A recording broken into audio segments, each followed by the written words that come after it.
তিতাসের line বিচ্ছিন্নীকরণ যে ঘটনাটা, এটা আসলে একটা অনেকগুলো অভিযোগের একটি অংশ। মেইন অভিযোগ হলো যে তিতাস গ্যাস গাজীপুরের ডিএমডি, ডিজিএম, জিএম, ম্যানেজার, সহকারী প্রকৌশলী, ডেপুটি ম্যানেজার, এদের বিভিন্ন লাইন সংযোগ, অবৈধ লাইন সংযোগ বকেয়া আছে।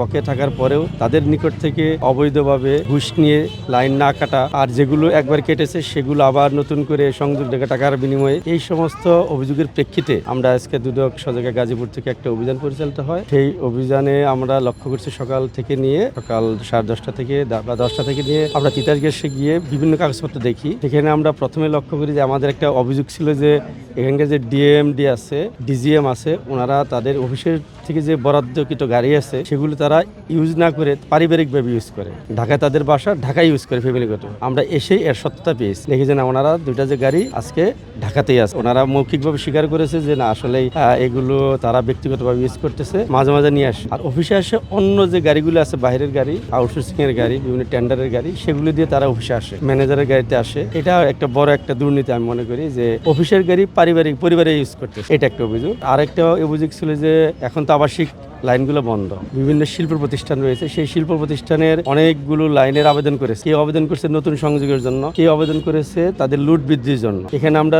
যে লুট বৃদ্ধির তালিকা, আবেদনের তালিকাগুলো লক্ষ্য করলাম, সেখানে গত 1 বছরে 18টা লাইন লাগানো হয়েছে।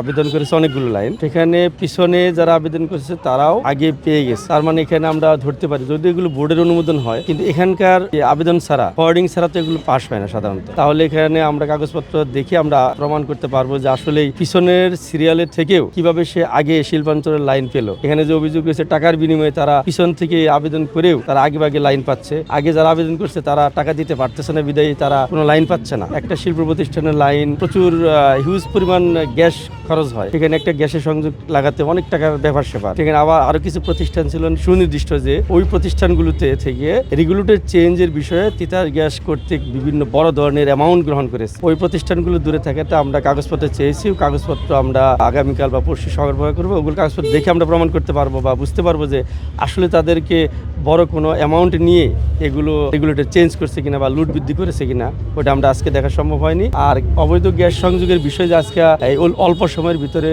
এখানে দেখলাম প্রায় 100-র মতো লাইন অবৈধ সংযোগ লাগানো হয়েছে, কিন্তু এখানে এগুলো কোনো বৈধতা নাই। আমরা যতটুকু শুনেছি এগুলো থেকে ওই তিতাস গ্যাস কর্তৃক ঘুষ নেয়, এটা হলো অভিযোগ আছে যে অফিস থেকে এগুলো মাসোয়ারা নিয়ে এগুলো লাইন কাটে না। এখন আমরা আবার আপনারা তো সামনে দেখছেন যে এখানে অনেকগুলো লাইন আছে অবৈধ, এগুলো আমরা কেটে ফেলছি। আমাদের এই লাইন কাটার যে কার্যক্রম, এটা অভিযোগের ভিত্তিতে আর আমাদের দুদক হেড অফিসের অনুমোদনের ভিত্তিতে এই লাইন কাটার অব্যাহত থাকবে। আর এই যে প্রাথমিক যে অভিযোগের সত্যতা পেলাম, বকেয়া থাকার পরেও তাদের লাইন কাটতেছে না, অবৈধ লাইন থাকার পরে গ্যাস অফিস করতে কাটতেছে না, তারপরে অগ্রিম যারা আগে আবেদন করছে পরে আবেদন করার পরেও তাদের লাইন সংযোগ নিয়ে নিয়েছে, এগুলো যে প্রাথমিক সত্যতা আমরা পেয়েছি, এগুলোর বিষয়ে আমরা দুদক আইনানুগ ব্যবস্থা গ্রহণ করবো ইনশাল্লাহ। Next level, well done, side by side, free.